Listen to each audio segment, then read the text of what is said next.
Theresa May was responding to bizarre claims from Jeremy Corbyn. It was Labour who had come up with the idea of a transition period, she said. The concept of a smooth and orderly exit was first mentioned in my speech at Lancaster House. I seem to remember that the day after the referendum result in 2016, the Right Honourable Gentleman wanted to trigger Article 50 immediately.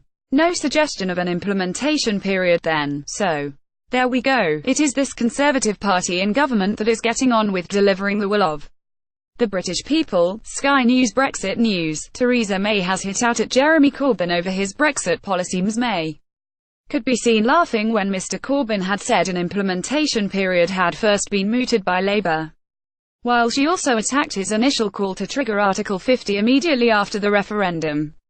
She added, "It's the Right Honourable Gentleman who, when the Shadow Home Secretary backed a rerun of the referendum, kept her in her job. When the then Shadow Northern Ireland Secretary backed a rerun of the referendum, he was sacked." She said an implementation period was essential to ensure a smooth transition out of the EU for Britain's businesses. Mrs May said, "It is not in our national interest to ask businesses to undertake two sets of changes." Sky NEWSBrexit news. Theresa May addressing MPs in the House of Commons today, so it follows that during the implementation period they should continue to trade on current terms. Whilst I recognise that not everyone will welcome the continuation of current trading terms for another 21 months, such an implementation period has been widely welcomed by British business because it is necessary if we are to minimise uncertainty and deliver a smooth and successful Brexit. Mrs May also hit out at the terms of the backstop agreement proposed by the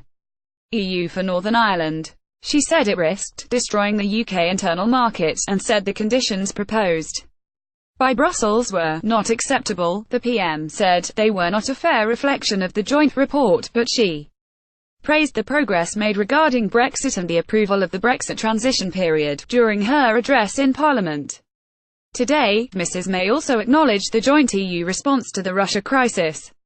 She said Vladimir Putin was overseeing a new and dangerous phase in Europe and more needed to be done to stop him. Mrs May said President Putin's regime is carrying out acts of aggression against our shared values.